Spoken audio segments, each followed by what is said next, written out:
मैं एक जिम्मेदार वायुसेना अधिकारी रही हूं, तो मैं ये मानती हूं कि जिनकी रिस्पॉन्सिबिलिटीज इसके ऊपर हैं उनकी रिस्पॉन्सिबिलिटी फिक्स होना चाहिए, और वो फिक्स तभी हो सकती है कि जब रिपोर्ट सबके सामने आएगी। तो ये सबसे ज़रूरी है कि इतने सालों तक डिली डैली की गई है, ये रिपोर्ट सबसे पहले लोगों के सामने आनी चाहिए। सत्यपाल मलिक जी एक बहुत ही लर्नेड इंसान हैं, वो एक समय समाजवादी थे और उन्होंने हर लोकतांत्रिक पार्टी के साथ रहे हैं वो, और भारतीय जनता पार्टी के साथ वो जब से जुड़े हैं तो वो मुझे एक ऐसे नेता लगते हैं जो गलत को गलत कहने की ताब रखता है। इस सेतमेत में शहीद हो गए, यानी कि उस समय दुश्मन उनके सामने नहीं था, एक हमला हुआ और वो शहीद कर दिए गए, तो क्या उनकी फोटो के ऊपर या उनका नाम लेकर वोट मांगना क्या नैतिकता है?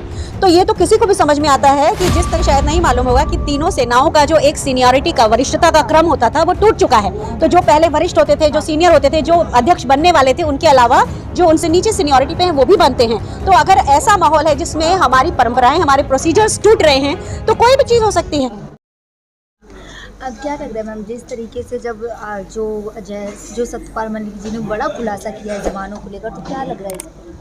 मैं एक जिम्मेदार वायुसेना अधिकारी रही हूं, तो मैं ये मानती हूं कि जिनकी रिस्पॉन्सिबिलिटीज इसके ऊपर हैं उनकी रिस्पॉन्सिबिलिटी फिक्स होना चाहिए, और वो फिक्स तभी हो सकती है कि जब रिपोर्ट सबके सामने आएगी।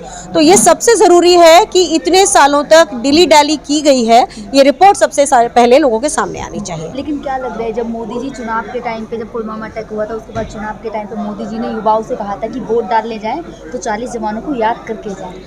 आप बताएं, नैतिक रूप से ये बात आपको भी खराब लगती होगी कि जो शहीद हमारे देश में सेतमेत में शहीद हो गए, यानी कि उस समय दुश्मन उनके सामने नहीं था, एक हमला हुआ और वो शहीद कर दिए गए, तो क्या उनकी फोटो के ऊपर या उनका नाम लेकर वोट मांगना क्या नैतिकता है? तो ये तो किसी को भी समझ में आता है कि जिस तरह से अनैतिक तरीके से उनके नाम पर वोट मांगे गए, और उसके बाद पूर्व सेना अधिकारियों में जिनमें 8 हमारे अलग अलग सेना अध्यक्ष शामिल थे, उन्होंने चिट्ठी लिखी थी प्रधानमंत्री जी को।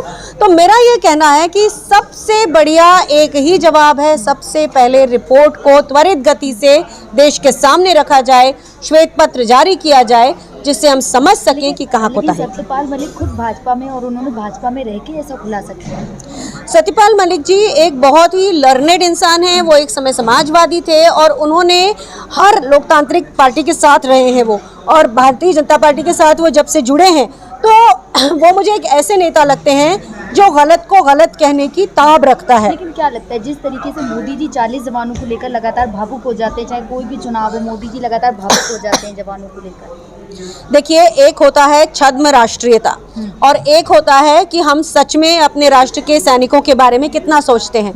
तो एक तरह का तामझाम जमाना अलग चीज़ होती है, लेकिन अगर वाकई सैनिकों की परवाह है तो ये जांच होनी चाहिए। भाजपा तो सैनिकों की लगातार बात करती है ना, आपने भी देखा होगा, दिवाली में जाते हैं, दिवाली मनाने मिठाई भी खिलाते हैं, तो बात तो करती है ना भाजपा सैनिकों की लगातार। आपको ये मुझे कहने में कोई हिचक नहीं है कि भारतीय जनता पार्टी के समय काल में ही सेना के अंदर जिस तरह का माहौल है, और ख़ास तौर पे ये जो अग्निवीर स्कीम लेकर आए हैं, तो हर तरह से जो सेना को पीछे लेकर जा रहे हैं वो लोग ये सब करते हैं, तो ये नाटक लगता है, पर ये मेरे अपने व्यक्तिगत विचार हैं। मेरा सिर्फ ये कहना है। अग्निवीर की बात कही तो तीनों सेनाओं के अध्यक्ष ने तो कहा है ना, अग्निवीर बहुत अच्छी योजना है। आपको ये शायद नहीं मालूम होगा कि तीनों सेनाओं का जो एक सीनियरिटी का वरिष्ठता का क्रम होता था वो टूट चुका है।